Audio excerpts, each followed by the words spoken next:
Good morning, good afternoon, and good evening to everyone joining us from all around the world. Welcome to our LinkedIn event.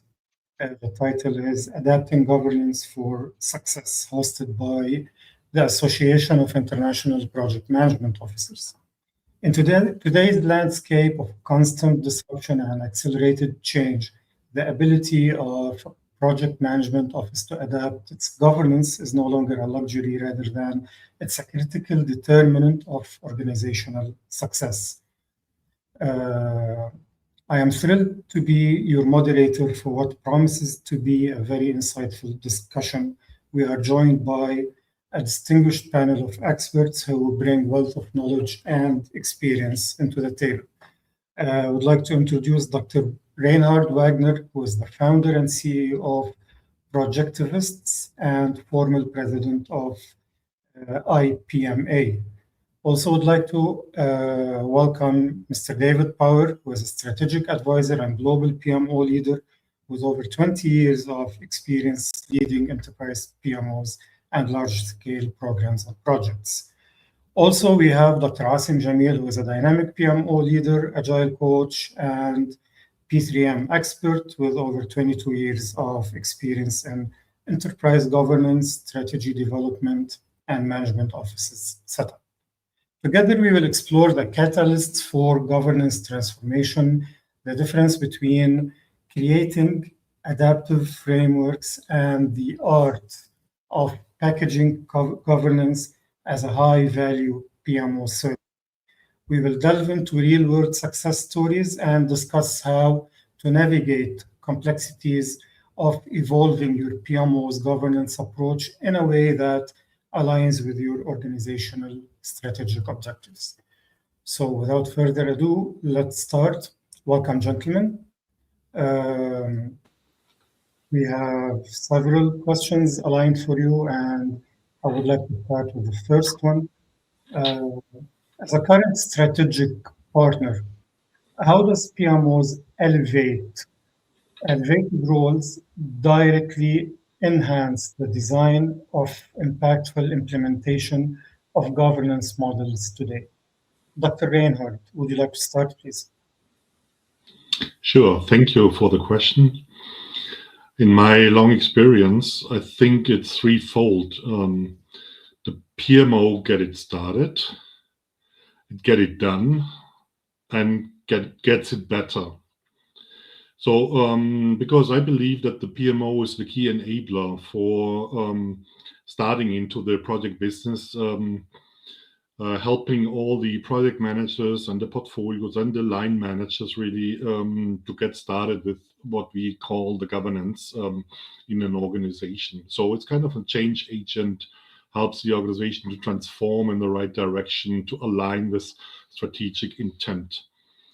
And then the last word I used, alignment, is also very important. And during the execution of all these projects, programs and stuff, so typically alignment works with breaking down the objectives, monitoring, controlling via KPIs. And I think that's a key task where the PMO is kind of in a sandwich position and can support both sides, the project managers, as well as the strategic leaders in aligning their ideas and getting it better.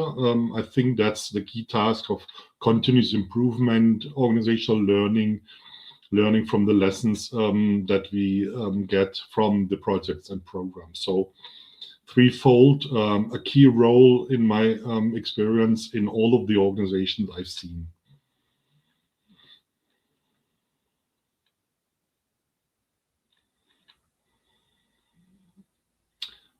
And David, what do you think? Thank you, excellent. Excellent. So Omar, thanks for the introduction. I'm very happy to be with this panel today and share our knowledge. So I agree with everything Reinhard said. A few things I'd like to add is the PMO in its elevated process and design is definitely a strategic partner and a trusted advisor.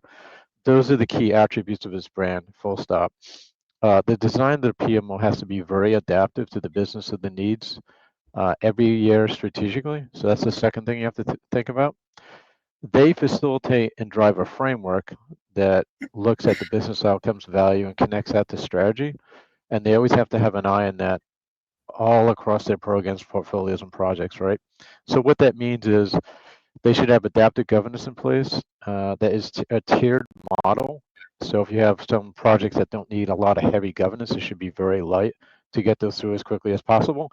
And one example, Omar, is like an MVP. If you're initiating an MVP project, and that's going to have a lot of high value on the end to other programs, you should look at maximizing that, the acceleration of it, to do it the right way without having a lot of excessive governance. And then automation comes into play. The PMO should all be on the onset of that, automating tools and things of that nature to make sure they're working efficiently as possible. Interesting, David. Dr. Asim, what do you have to say about this feedback? Yeah, thank you, Omar. And there are very nice points mentioned by Reinhard and David.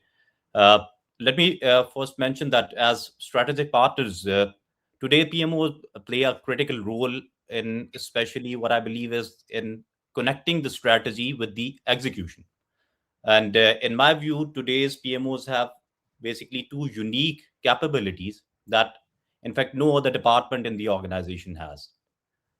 First capability is that they have an end-to-end visibility of the entire strategy management lifecycle. For example, they are PMO is involved in all the phases of the strategy management, that is strategy formulation, planning, execution, and monitoring and reporting. Second capability, that unique capability that PMOs have, is the end-to-end visibility of the entire project delivery lifecycle. That is from project initiation, planning, execution, monitoring and controlling, and closure. So now the question is that how can we as PMOs use these two capabilities to enhance the governance in our organizations? What I believe is that we can utilize the first capability of end-to-end visibility of the strategy lifecycle to identify and address the gaps in the strategy governance. For example, when projects are not aligned with the strategic objectives, or for example, when the resource allocation is not aligned with the strategic priorities, we can raise these issues and like give the strategic insights to the management and address these issues.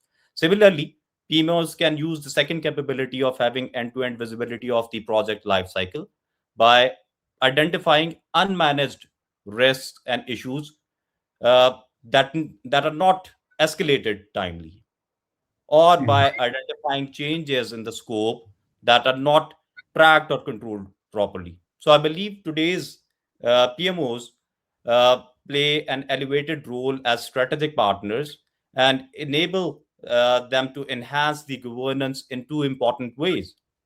First is that by converting strategy into execution, and second is by turning the governance from just like set of rules and policies into a value delivery system across the projects.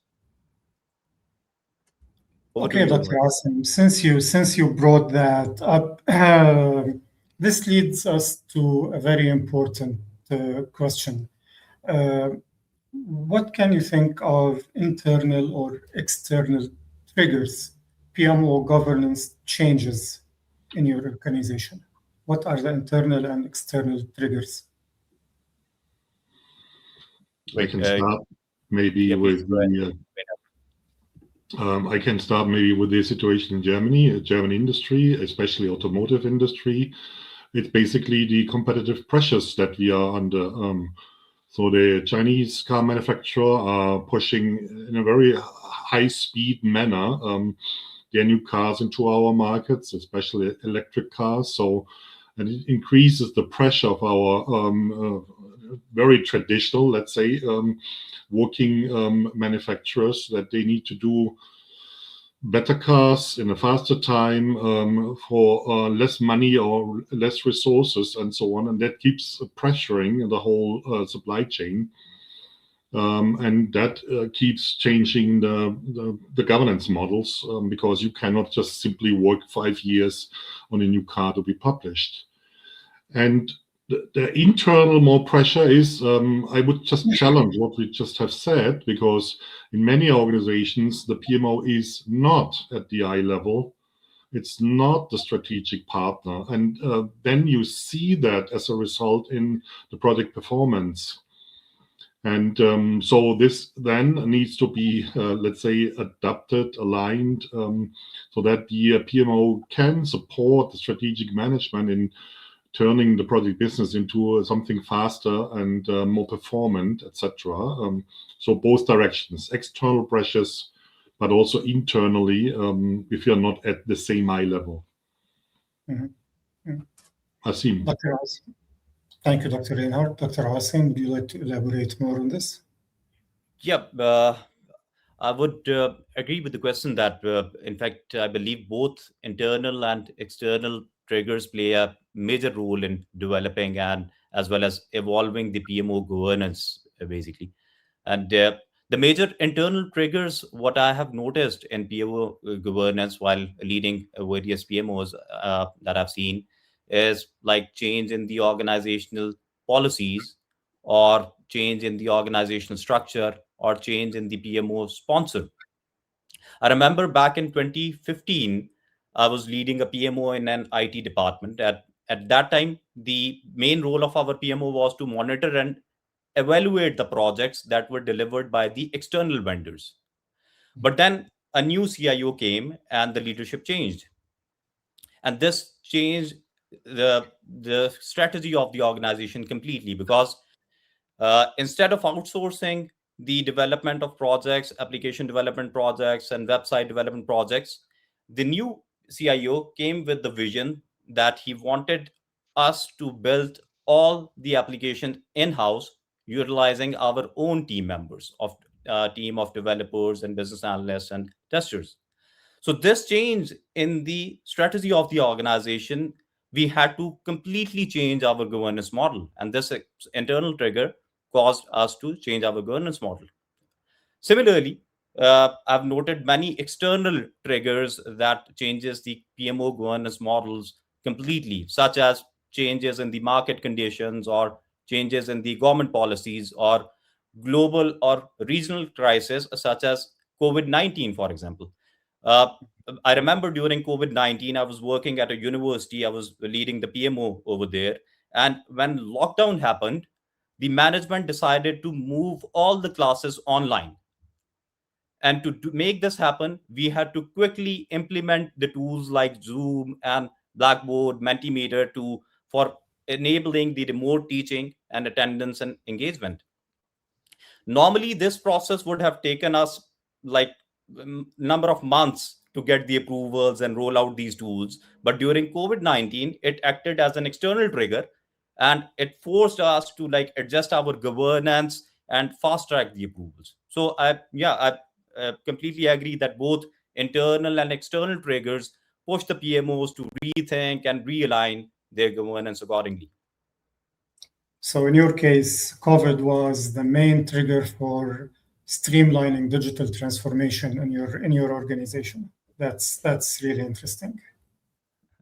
Yeah. David, would like to hear your thoughts, please. Yeah, so those are fascinating comments. I agree with both gentlemen. So what's interesting, Omar, and I'm not sure if the audience knows, but we're all from different regions too. I'm in the US, Dr. Wagner's in Europe, and our friend Asim is in the KSA region. So what's interesting about this question, Omar, is the answers really go to the localization where we sit too, right? So from a US structure, externally, a lot of changes to the governance could happen from financial regulatory impacts. You know, that's huge in the US. Anything coming from the OCC or any regulations that are going to change how programs and projects should be structured. So a lot of times the PMO has to work with the business to keep an eye on that day to day to make sure as they're delivering on that, it aligns to those regulations. Some other people said organizational changes. I definitely agree with that. That can have major impacts in terms of how the PMO is managed and the scope of influence and who you sponsor is. That could change on the fly, depending on the need and the focus and the mandate for the PMO itself, right? And then financial changes based upon your revenue targets, your portfolio we're seeing, that could change the kind of direction, purpose, and the governance you need. So one example could be you have a really good solid framework in place and everything's running fine. And then this massive entitized program has to be rolled up and spawned out with hundreds of millions of dollars of budget and a huge impact in the billions of dollars. You might need a separate team and a separate sub office just to kind of oversee something that massive and have the dedicated team on that. So those are just some of the examples on some of the internal external impacts. One thing that I'd like to comment on this very interesting discussion is what Dr. Asim said, that change of the PMO sponsored triggered a change in the governance. This internal change was based on a person who was newly introduced to the organization with a new vision, a new perspective, and that changed, which is very different from aligning changes in any management office, specifically a PMO, with a strategic direction of the organization, which is still a valid change, but it's very interesting to see that perspective. Dr. Asim, let me start with you on the following question. In your opinion, and backed up by examples, please, how adaptive is your current governance framework in response to these changes currently or from previous experience? If you can just show us some examples. Sure. Right. I would say that, let me talk about our current governance framework first, that it is quite flexible. And why I believe that it is flexible, because of the two main reasons. First, the reason is that it is flexible by design itself. What I mean by this is that we, from the PMO side, we do not enforce a single framework or a methodology for all the projects. So, for example, sometimes our initiatives follow a waterfall approach, others projects follow agile approach, and some of the projects are using hybrid model. So the methodology is chosen based upon the project's complexity and uncertainty. So it's flexible by design, in fact. And the second reason why I believe our governance framework is flexible is that it is continuously refined through the feedback that we receive from the stakeholders. At the start of the project, for example, when we create a workflow for our projects, we create it with the input of all the team members. For example, we engage the team members from research team, from the design team, from the development team, quality assurance team, and we co-create the workflows that we are going to follow in order to produce the deliverables and deploy the deliverables or hand over them to the clients. So as the project progresses, we actively engage all the stakeholders and cross-functional teams throughout the project, and we keep on adjusting the workflow whenever we identify any gap in the governance. So in summary, I would say that our current governance framework is highly adaptive, because one is it's built on the inherent flexibility, and the other is that it is built on real-time feedback that we get from the stakeholders. Dr. Reinhard, how do you define your governance framework? How adaptive it is? I think nowadays we are quite adaptive. So we started maybe in the 80s, 90s with 5-year plans, and so it was quite stable. Now we are down to quarterly, let's say, reviews and cycles, etc. But I just came from South Africa and from Iceland. Maybe two extremes on the map, but also two extremes what concerns disasters. So in Cape Town, for example, they had a drought, so had to change a full portfolio of activities to deal with this kind of challenges. And it's the first city I saw that developed a resilience strategy, which had a major impact on the project portfolio and all the implementation mechanisms to prepare for the next disaster, whether it's, let's say, a breakdown of infrastructure or poverty or climate disasters, etc. And the same thing happened in Iceland. There it was different because they have these volcano eruption. Last year was the last one, and still you can see while traveling through these towns and villages that they need to prepare for the next eruption so that the people are safe, that the infrastructure is reestablished, etc. And that will have an impact on your whole systems in government, but also in all the companies involved in that. So, and that's my question to all the organizations nowadays. Are you resilient? It's not just adaptive, but are you really resilient to respond on a short notice to these kind of disasters? That's a very important question. David, what's your take on this? Yeah, I actually love that segue that Reinhard just went into, because that's sort of how I was going to start to answer this question. So resilience is very important in terms of adaptability to PMO and how fluid it is, right? Just transparency and honesty, you know, the PMO I'm working with overseeing today is adaptive and flexible. And I've walked into companies and organizations in different industries where they haven't been the best adaptability and flexibility and had to come in and work with them to get to that. But I've seen scenarios where within a PMO, you know, you had cybersecurity issues at a major level across the organization. And in those situations, you have to walk in and be really resilient and adapt immediately. So in that, for an example, Omar, you're not going to start chiming up project charters. The first thing you're going to do is meet with the C-level and say, what's the urgency? What do we need to do to help fix this and get you back on track? And this is the communication plan we're going to do. And this is how we're going to get engaged within the first 1, 2 weeks, 3 weeks, 30, 60, 90 days. And they sign off on that, and you immediately start executing that and getting the resources behind it. So governance is important in those kind of situations, but what's more important is how you communicate to the business to make sure you're adding value and getting them exactly what you need when in a timely manner, right? So like I said earlier, the brain of the PMO is huge, and how you deliver value to that is always going to be looked at. And if you're not even having to follow your process every second of the day, but you're still delivering value to them and they see the importance of what you're doing for them, that goes a long way, right? Because they're rating you every second, every time. You know, you're a cost to the business. So you have to keep all those things in mind at every point in time. Like, how am I delivering value to the business monthly? Am my resources giving the business exactly what they need, and supporting the technology team, and how are we rating ourselves from that point of view? So that's kind of how I would think about it, and I'd love to hear from anyone else. Great, David. Let me continue with you since you started this. Can you share with us significant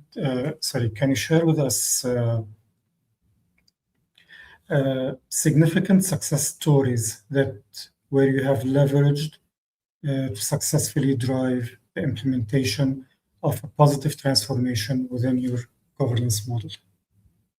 Yeah, so a lot of the stuff I worked on is highly confidential, but I can give you clear examples of where that comes in. I think to your question, Omar, success stories are very key to your importance and the messaging of the PMO, how it's delivering value. You know, one example could be the PMO has to come in and lead a major transformation for the business, like in financial services, for example, and a large regulatory program, like, you know, let's say, for example, it's worth 300 million. And if it goes well, like CCAR or one of those major initiatives that had to be spun up years ago, the impact is something like that could be in the hundreds of billions, because that's what keeps the bank in check and make sure it meets its regulatory needs, right? Another example could be another success story is where the PMO is overseeing like anti-money laundering key initiatives for an organization within regulatory. That has to go very well. And if they do that very, very diligently, working with all the stakeholders and all the reporting to the OCC and stuff like that, that's a huge success story in terms of the value the PMO can add. So sometimes the success stories can be financial, and then they can also be non-financial, but the impact could be reputational risk that's kept in check, and cost savings, things of that nature. So all those dimensions come into play in terms of success stories what the PMO can deliver and add value. So I'll just pause there and see what the team thinks. Dr. Reinhard, your experience is global. Appreciate if you can share a few success stories with us. No, I'm not sharing success stories because that's the American way of phrasing it. And I love what David says, but it's all these positive stories. Maybe German context is specific because I always highlight the pain of not having the right governance system. And that's painful to listen to these kind of stories. But most of the leaders are really not aware what they are missing out if they're not having the right or the proper governance system. So losing money through the projects or delays or frustration, team members leaving, blah, blah, blah. And sometimes it's more helpful in my German context to see the negative impacts of not having the right system, and then you certainly turn it around. It's like in the products brainstorming, you start with the worst situation and then turn it around and make something positive around. So we don't believe here in this kind of success story, positive storyline thinking. Maybe that's also in some other northern Scandinavian countries like that. So maybe that's weird, but it works better in our culture. Yeah, can I jump on that, Omar? I like where Reinhard was coming from. Yeah. Yeah, so I agree, Reinhard. So from your point of view, staying within the U.S., you're saying like turnaround strategies and crisis management is another way to see how the PMO shines. It's just showing the consequences of not following a proper path. And most of the leaders are not aware of that, of the consequences. And that's amazing. Sometimes you would say that should be transparent, but it is not. So they always call for transparency, but in the end, it's not transparent what kind of losses they do in a certain model and not changing that model, what delays it causes to all the projects. In a way, isn't this how we plan projects the right way when we're planning the details of the project and we come up with what can go wrong and the risks? This is what we do. We imagine worst case scenarios and plan accordingly. In a way, I can agree with you, Reinhard. It's in a way a shock therapy, okay?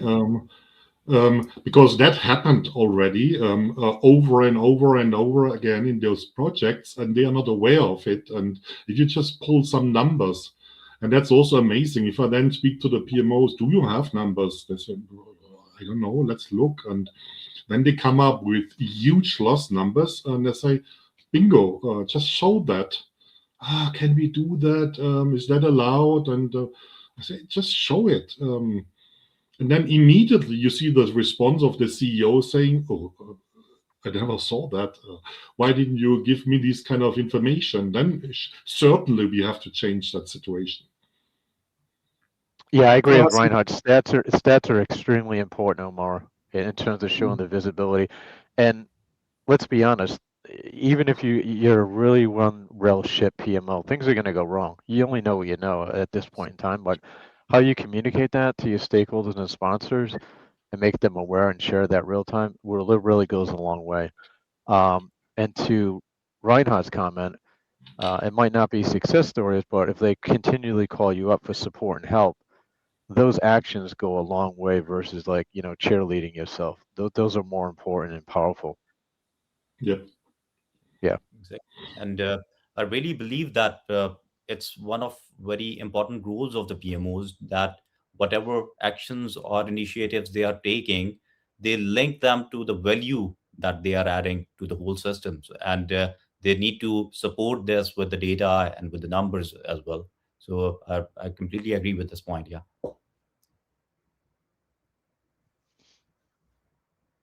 This gave me an idea for a new LinkedIn Live session. I really appreciate your input, team. Let me go to our fifth question of the evening today. At which gate should a PMO decide that it's time to evolve its governance approach? Dr. Asim, would you like to start? Is there a specific, first of all, is there a specific point in time when PMO realizes that we need to change, or is it a mix of both, a specific plan and ad hocs? Please go ahead. Yep. I would say that it depends upon the need of the organization and the sector or the environment that organization is working in. For example, in our organization, we are an IT organization and a consultancy firm. Uh, in such a fast-paced working environment, such as IT or consulting or telecommunication sectors, I consider that governance is kind of a continuous process that should evolve whenever there is a need is identified. So whenever there is a clear gap or a need for change in governance has arisen or arise, we should not wait for the next stage gate review or any other milestone to be achieved, and we should immediately address the gap and the need. And I'm a firm believer in this, that governance should always be practical and effective. And I usually keep uh, two key principles in my mind whenever I'm defining the governance for the organization or our projects. The first principle is that to have minimum governance that delivers maximum value. That is, like, every single step in the governance process should add some value. And if it does not add any value, then we should review that why are we keeping that step in the process or in the governance cycle. And the second principle that I keep in my mind is that to adapt the governance to the project and not the other way around, because different projects require different levels of oversight depending upon their complexity, risk, or urgency. So I therefore believe that governance should not wait for anything.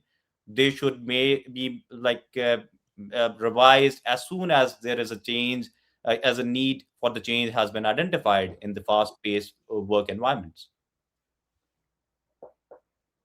Thank you, Dr. Asim. Dr. Reinhard, what do you think? I also don't believe that is dependent on a certain gate or decision or this falling from heaven and now we do something different. So you need to respond when there's a need to change. On the other hand, there's also the danger if the governance is just fluid. It's changing too often, or you're in a constant change and so on, then also you will lose the organization. So this is why you should have a kind of, let's say, a certain point in time where you say now it's a good time from an energy perspective or a dramaturgy perspective to do the change now. Because if you do a change and then half a year later you do another change, then you may lose all the people because they say now that's all fluid and no stability. Psychologically, we know then the people have their troubles. So I think it's fine tuning needed to decide when it's the right moment to do the change. Thank you, Reinhard. David, what do you think? Is there a specific... I agree with both gentlemen. That's a key point. You're not going to look at a stage in terms of where you need to fine-tune your governance. It's either going to be something you continue to look at least every, 4 to 6 months, like how we track into, what's the perception, what are the outcomes. But the other thing is, Omar, it could be a trigger point that happens within your PMO and some unexpected occasion that force you to kind of look at things dynamically, either large or small. Meaning your framework needs something to adapt to your new environment, organizational changes, sponsorship, or whatever. But those are two of the things you should continually think about, right?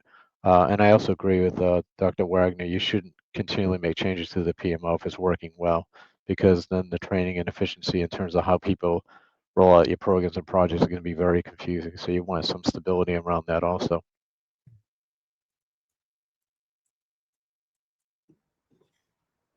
Okay, great, guys. Let's go to our last discussion point of of this session. Would like to hear your opinion on how a PMO can strategically package and deliver governance as a high-value internal service. Dr. Reinhard, would you like to start, please? I have not the silver bullet for that. I think it's a lot of different approaches and services. We just published today on LinkedIn our leadership presence second part of our series. So I think one very important or key point is that the PMO leader is present, is showing also with his personal example what he wants, what he is representing. So I think leadership presence is an important point. But then also that your service, really the needs of the people. We did a survey here in Germany about the PMOs, and they were servicing very good the top management, but they were forgetting the project managers. They also need a big picture of what's going on, and is someone supporting them in, for example, through coaching, etc. So you always need to have all your stakeholders in view and serve them in the same way, because otherwise, if you're just working with the top manager, then you may be a policeman. If you're just working for the project manager, you may just be a buddy, and both is not the right positioning of it. As you are the really strategic partner, it means for both. And you need to show both the value you are adding. So for a project manager, that he learns, that he grows, that you support him in becoming successful in the project. And that requires very different, let's say, approaches and services than if you're just doing your dashboards or cockpits with all the KPIs. Dr. Asim, your point of view, please. Yep. Agreed with Reinhard that like basically it's not the only these senior management who are the customers or clients of the PMOs. It's all the stakeholders 360-degree who you need to like show your value and present your value to and interact with. And in general, what I've noticed as is that the people do not see governance as something that helps or adds value, but they consider it as something which like restrains them, or it's a way to control them. And I have especially noticed this while working with technical team members like designers and developers. I remember a couple of months ago, for example, a new UI designer joined our team, and he came to me and said that, oh, so you are adding this step of user acceptance testing right after our design phase. Is this because you don't trust my work? And I was like saying to him that, oh, no, not at all. Then I had to explain him the bigger picture, that why we were adding a 2-day design UAT to prevent 2 weeks of rework later on if changes were found out after the development phase. So on that day, I learned a very important lesson, that we should not assume that everyone in the organization will understand the value of the governance the way we do. So it's our responsibility that we explain the value of the governance to all the stakeholders that we are working with. So we like similarly, I've even noticed that even the senior management often does not fully understand the real value of governance that we are contributing. So we need to explain the value in terms or in the language that the senior management understand. So, for example, in justifying the same 2 days step of UAT to my CEO, I would explain to him that if we skip this 2 days step at this point, then the problems might be found out at a later stage when the development phase is done. And this could take us up to 2 weeks of an effort of rework by our 2 developers. And this would cost us X number of dollars or reals, and 2 weeks delay in the delivery, and therefore loss in the revenue. So this would convince the CEO, and he would be able to understand the real value we are adding. So I would like to just highlight 2 important things which I've mentioned, that PMOs should ensure that the design, the governance to add the value at every step. And also PMOs should ensure that the value is communicated to the stakeholders in a way that they can easily understand. Thank you, Dr. Asim. David, what do you think about the feedback from the guys? Yep. So I don't think it's so much a formality as it is your brand. The PMO, the way it has actions in terms of influencing the business and driving quantifiable outcomes, which is very key, is going to show its high value as a service internally. And the other thing I'd like to add on this, Omar, is it's not just internally, it's externally. So one of the key functions of PMO is to bring in and oversee strategic partners that help you with delivery, where you need specific niche resources, I don't know, like in cybersecurity, regulatory space, something like that. So how you drive and influence that is very key in terms of the brand of the PMO itself, right? And showing it as an overall service from a resourcing standpoint, and leveraging and overseeing those strategic partners. That's huge. The terminology you use can definitely influence the brand itself. You know, you don't want to use oversight, monitoring, controlling, or everything is mandatory, because that can just, you know, bring a negative connotation to the PMO. You want to show how you're influencing just through your actions and delivery outcomes, which is very, very successful, right? And then showcase, you know, those in terms of like partnering with the business and saying like, this is what we delivered and how, and this is what we achieved, and get them to partner with you on those success stories or outcomes itself. Thank you, David. And Thank you. Thank you, our esteemed speakers, for these valuable inputs and insights. We have a couple of guests who will be joining us to ask you some questions, basically one question per guest. We have Danilo Erba. Danilo, can you please introduce yourself and ask your question to whom you want to direct it to? You're still Can you hear me muted. now? Yep, go ahead. Yeah. Hi. Good evening, everyone. Very interesting discussion until now. I'm Danilo. I'm based here in Riyadh, and I'm PMO director for one of the Giga programs here at PIF. I have a question. How do you, between the three of you, how do you see the four of you, how do you see the global difference in the governance frameworks and how they actually influence PMOs?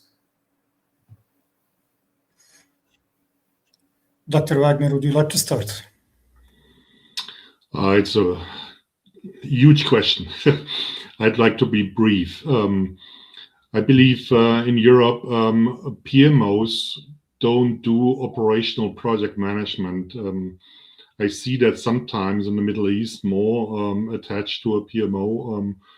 Our PMOs in Europe are more support functions, supporting both levels, strategic and operational levels, with all what they need. So this is why they have different services. In Europe, especially in Germany, my country, we have nothing really regulated in that space.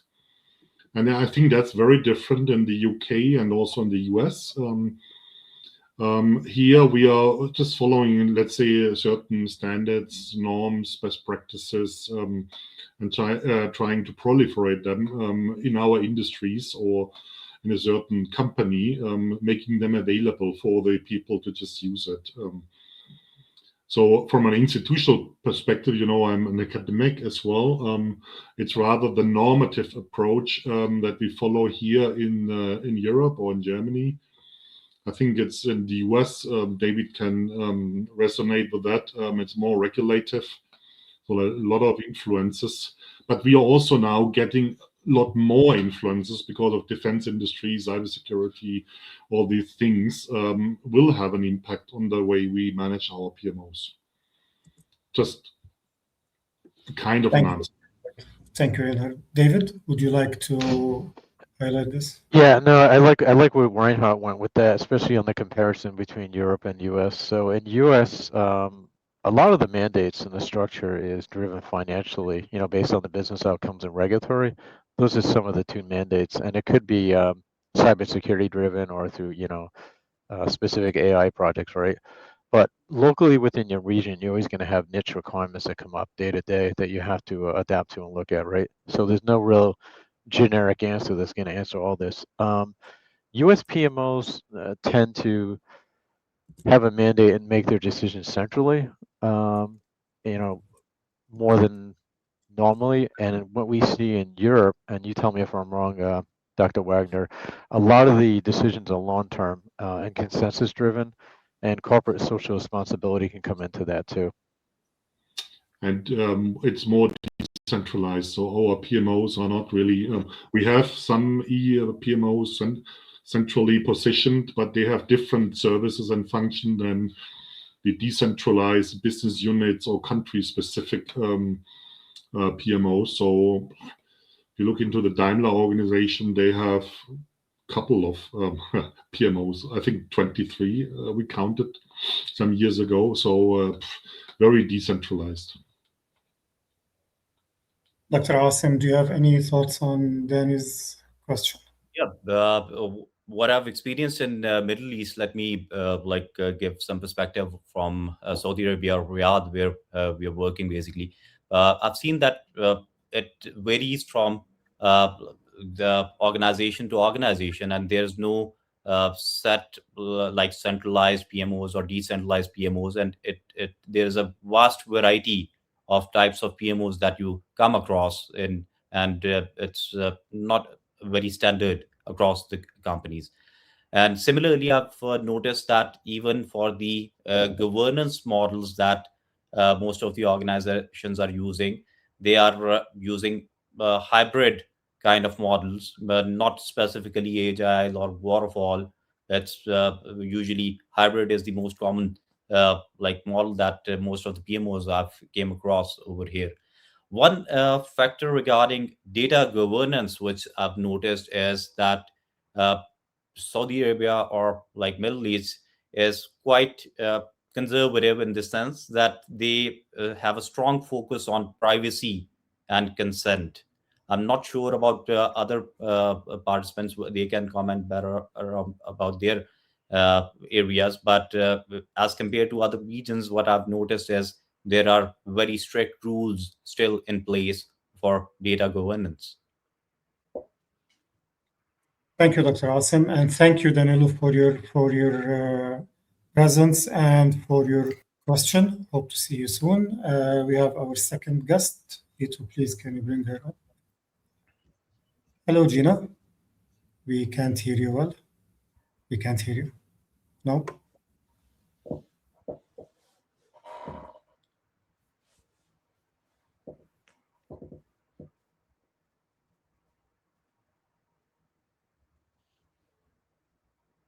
No. Maybe Omar just pull a question from the audience.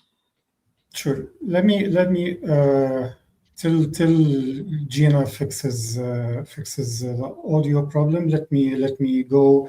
We have a question from the audience directed to David. So the question goes as, one of the more knotty problems that a PMO often has to address is allocation of constraining resources across project. What governance techniques do you employ for this? Yeah, I love this question. My first intake on this is keep it factual. Don't get into the noisy politics around this, because if you have a central pool of resources, especially on the technical side, they highly tapped into, like architects or developers and stuff like that. It should come down to the business setting the priorities and saying, when do we need these people, when, and in what fashion, and let them agree on that. And then the PMO can kind of push down the support, facilitating that narrative. But I would say stay out of the noisy part of that. and just escalate to your right sponsors to keep it factual. Some of these decisions come out of value of the projects they're going to be on, and essentially where it's going to stand short and long term. So you want to be able to support the business of publishing that in terms of how those decisions are made in a quantitative way if you can, right? Not just like, hey, I talked to someone on the side, so this is what we're going to do. And document those decisions. Those are very key. And then you might have to come back to that, within 1 month, 2 months to see if you're still tracking, if it still has a viability you thought that those resources are getting into. So constantly look at it and review it, but keep it factual. Utilize your senior management to make those decisions and document it well. And that's part of your whole prioritization schema within your portfolio too. I'd like to hear from anyone else on the panel if they agree or disagree. That's fine. Yep. Let's take some other questions, I think. All right, we have Gina now. Is my audio working now? Now it's working, Gina. Awesome. Thank you so much. Thank you for having me. My name is Gina Rappaport. I'm a public speaking and communication coach, and I help people to bring clarity to complex ideas so that their messages land. Thanks again for having me. And my question is, when teams are global, the same governance message can land differently across cultures. And so I'm wondering, how do you tailor communication so that it resonates with people in different regions without losing consistency? David, what do you think? Yeah, so first thing is the method you're communicating, Gina, would be preferred to do verbal. Talk to them on the phone and make sure the message is translated and they can understand it. And then you have a nice Q&A back and forth to see if they have any questions on that. And you can do interpretation from their response and body language, how they're messaging it and their understanding. So that's the preferred method. And the time frame in terms of how you communicate and you ask the feedback and you make sure that they're comfortable with it is very, very key. The other part of this is your relationship with your sponsors and stakeholders to make sure that they're comfortable coming back to you saying like, I agree with that, or they're just going to accept it and there's going to be problems down the road. So all this plays into the whole communication wheelhouse of this globally and how you think about it, right? And then you have to think of cultural differences, some things that might interpret that, and AI tools can help with this. Like, I'm going to communicate this. Is there something culturally I need to think about while I communicate this to this region that I might not be thinking of? So that can come into play too. Does that help? Yeah, thank you. Thank you. Thank you, David. Dr. Reinhard would like to hear from you as well. I'm glad that she first asked David because I'm German, and I just pick one. That's Pünktlichkeit, being on time. And that's very important in the context of projects and PMOs, etc. At least for the Germans. So it's very difficult to translate that into other cultures, like in Brazil or maybe China and so on. So this is why typically I start explaining why is that so much important for us to do. Because if the people understand the rationale behind or the maybe culture, mindsets, whatever, education, then they are much more open to listen and to maybe apply. And it does not mean that they have 5 minutes earlier before a meeting starts. So that's our view of being on time, 5 minutes earlier. And I learned that this won't happen in Brazil or in Mexico or this kind of Latin cultures. But then I convey the message, what is the tolerance I would still accept? And I think that's the easy part then. Then if you explain, okay, that's why we do that, and this is the tolerance, so at least within an hour or half an hour tolerance, you should be there. I think then it's more translatable to the people. But it is still a big issue, and this is why you should listen carefully. Why this does not resonate with them, or how you can translate that into their culture or mindset. Thank you. Thank you, Dr. Reinhard. Dr. Asim? Yep, I would say that being based in Saudi Arabia, like where the workforce is quite diverse and people comes from many different countries. And I can really relate to the question that you're asking very well. So as one of the points mentioned earlier, that instead of using a single medium of communication, we can utilize multiple modes of or channels of communication. We can have communicated the message through emails, and similarly we can call them, we can video like call them, have workshops to convey the message that is properly delivered. And one more important thing I've noticed that works very well is to have a two-way communication. Always keep the channel of communication open. What it means is that to kind of like encourage the feedback from the other party. If you hear from them that what exactly is the problem and where the message is being lost, I believe it will help us to understand and address the problem in a better way. So this is my take on this question. Thank you. Thank you, Dr. Asim. Now, So Gina, Omar, if you Omar, question go for ahead. you. Go ahead, David. So I'd like to gently push it back to you, Gina, since you brought up the question. Since you're an expert in this arena, can you educate this panel on some things you've learned, through best practices and landmines and communication vehicles globally you can share with us? I mean, I would say I'm not an expert per se as far as global communication.